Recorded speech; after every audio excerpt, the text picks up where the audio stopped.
नमस्कार। आज हम बात करने वाले हैं एक बहुत ही खास स्वीटनर के बारे में, गुड़।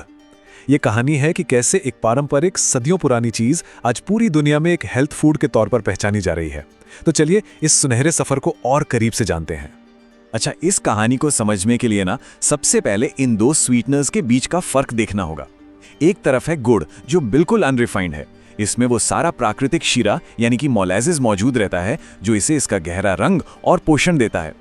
और दूसरी तरफ है हमारी रोजमर्रा की सफेद चीनी, जिसे इतना ज्यादा रिफाइन किया जाता है कि उसमें से शीरा पूरी तरह निकाल दिया जाता है। नतीजा क्या होता है? गुड़ में मिनरल्स और विटामिन्स बचे रहते हैं, जबकि चीनी में सिर्फ खाली कैलोरीज होती हैं। और स्वाद का तो फर्क है ही। गुड़ का स्वाद गहरा, मिट्टी जैसा, कैरेमल वाला होता है, जबकि चीनी बस मीठी होती है और कुछ नहीं। तो असल में गुड़ है क्या? देखिए, ये एक पारंपरिक अनरिफाइंड चीनी है जो गन्ने या ताड़ के रस को गाढ़ा करके बनाई जाती है। सबसे जरूरी बात यह है कि ये चीनी और शीरे का एक कुदरती मिश्रण है, और बस यही एक चीज इसे बाकी सबसे अलग और खास बनाती है। चलिए अब ये देखते हैं कि ये पारंपरिक स्वीटनर बनता कैसे है। इसका जो प्रोसेस है वो काफी पुराना और सरल है, जो इसे और भी दिलचस्प बना देता है। सब कुछ बस एक ही सीधी साधी और बिल्कुल प्राकृतिक चीज से शुरू होता है।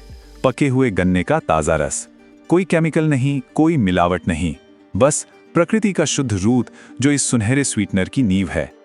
तो गन्ने के रस से गुड़ तक का ये पूरा सफर 4 मेन स्टेप्स में होता है। सबसे पहले पके हुए गन्ने को पेर कर उसका रस निकाला जाता है। फिर इस रस को धीरे धीरे उबाला जाता है और इसमें भिंडी के अर्क जैसी नेचुरल चीजें डाली जाती हैं ताकि सारी गंदगी ऊपर आ जाए और उसे हटाया जा सके। इसके बाद साफ रस को 2 से 3 घंटे तक तेज आंच पर उबाला जाता है, जब तक कि वो लगभग 115 डिग्री सेल्सियस पर एक गाढ़ा सुनहरा सिरप न बन जाए। और आखिर में इस गाढ़े पेस्ट को ठंडा करके सांचों में डाल दिया जाता है, जहां ये जमकर ठोस ब्लॉक या ढेले का आकार ले लेता है। अब सवाल ये उठता है कि गुड़ सिर्फ एक मीठी चीज से बढ़कर क्यों है? आखिर इसकी इतनी मांग क्यों बढ़ रही है? चलिए इसके पीछे की असली वजह को समझते हैं। इसकी सबसे बड़ी वजह है इसमें मौजूद पोषक तत्व। देखिए, गुड़ आयरन, मैग्नीशियम, पोटेशियम, कैल्शियम और फास्फोरस जैसे जरूरी मिनरल्स का एक बहुत अच्छा सोर्स है।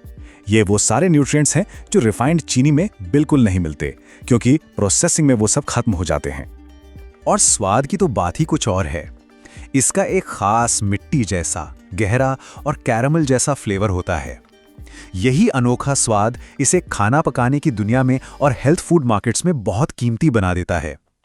ये सिर्फ एक आम मिठास से कहीं ज्यादा है। और गुड़ कई अलग अलग रूपों में भी आता है, जिससे पता चलता है कि ये कितना वर्सेटाइल है।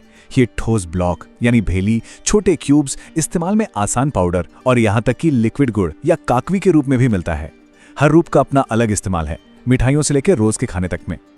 तो चलिए अब गुड़ की कहानी को लोकल बाजारों से निकालकर दुनिया के मंच पर ले चलते हैं। देखते हैं कि पूरी दुनिया में इसके लिए दीवानगी क्यों बढ़ रही है। ये आंकड़ा अपने आप में पूरी कहानी कहता है। सोचिए, पूरी दुनिया का 60% से ज्यादा गुड़ अकेला भारत बनाता है। ये बात भारत को इस तेजी से बढ़ते ग्लोबल मार्केट में एक बहुत बड़ा और मजबूत खिलाड़ी बना देती है। लेकिन जब बात एक्सपोर्ट की आती है तो हर तरह का गुड़ नहीं चलता। एक्सपोर्ट क्वालिटी के लिए बहुत सख्त नियम है। उसका रंग हल्का सुनहरा होना चाहिए, सुक्रोज कम से कम 80% हो और नमी यानी मॉइस्चर 5% से कम होना चाहिए। नमी का कम होना बहुत जरूरी है, क्योंकि इसी से इसकी शेल्फ लाइफ बढ़ती है और ये लंबे सफर में खराब नहीं होता। अब जरा इसका बिजनेस वाला एंगल देखते हैं। 1 मीट्रिक टन गुड़ बनाने में जहां लगभग $500 का खर्च आता है, वहीं इसका औसत सेलिंग प्राइस $800 तक पहुंच जाता है। ये एक्सपोर्टर्स के लिए काफी अच्छा प्रॉफिट मार्जिन है। और कहानी यहीं खत्म नहीं होती। अगर हम ऑर्गेनिक गुड़ पाउडर जैसे प्रीमियम प्रोडक्ट्स की बात करें तो अमेरिका जैसे बाजारों में मुनाफा 330% तक पहुंच सकता है। यह दिखाता है कि हेल्थ को लेकर जागरूक इंटरनेशनल मार्केट्स में इसकी कितनी ज्यादा डिमांड और पोटेंशियल है। तो ये मांग आ कहां से रही है? ये मांग तेजी से बढ़ रही है America, Germany, Canada, UK, UAE और ऑस्ट्रेलिया जैसे देशों में।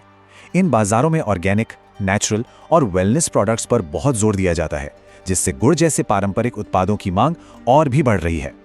तो आखिर में एक सोचने वाला सवाल, क्या वेलनेस का भविष्य हमारे अतीत में ही छिपा है?